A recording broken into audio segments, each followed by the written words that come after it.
уақыт жоғалтпау біздің өзімнің баламның ерекшелігіне байланысты ол өте маңызды. Уақыт жоғалтпау, специалистерге бару, емін үзбей алу, именно үзбей алу. Және аямау жайында, аямауға мүмкіндік жоқ. Біз баланы аямауымыз керек, өйткені қоғам оны аямайды, шыны керек. Және айта кететін, буллинг жағы бізде балалардың арасында мүлде болмайды. Көбінесе үлкен кісілерден бір ерсі сұрақтар естіп жатамыз. Неге көтеріп алғансың? Не әлі жүрмей ма? Допта бала неге көтеріп алғансың? Неге емдетпейсің? Осындай сұрақтар маған келеді. Тіпті мектептен де осындай сұрақтар естідім.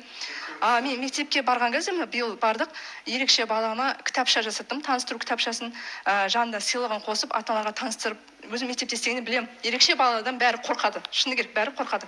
Өзім мектепте істегенде білем, диагнозын айтып, баланың қысқаша мінездемесін айтып, салыстырып, бәрін таратып жібердім.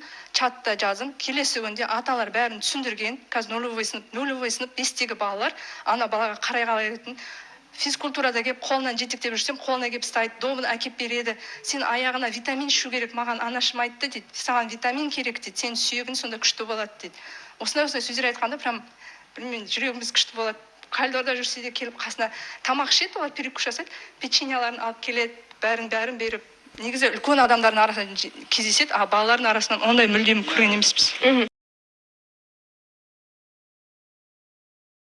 Сөзі жүрегіме шын айтамын, қатты тиді.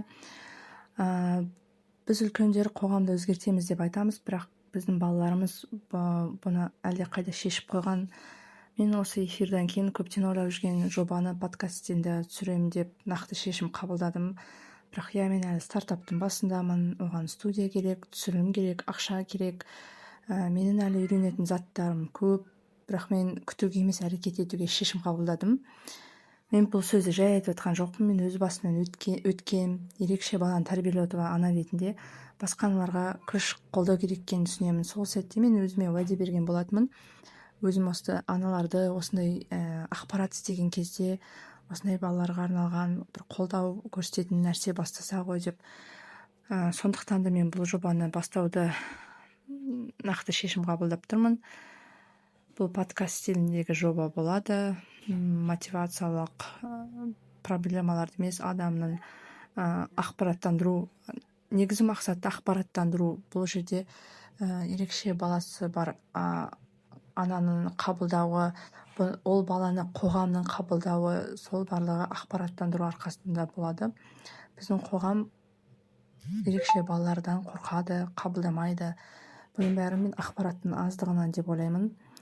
Сондықтан да осы жоба саған жақын болса, мені бір қолдап кетіңіздер, қандай бір кеңестер бересіздер, соны айтып жазып кетсеңіздер, мен әрқашан ашықпын бәріңізге. Бұл жобаны бастауға әлі менде ешқандай мүмкіндік жоқ, бірақ осылай болсын, бастай берейін деп шештім.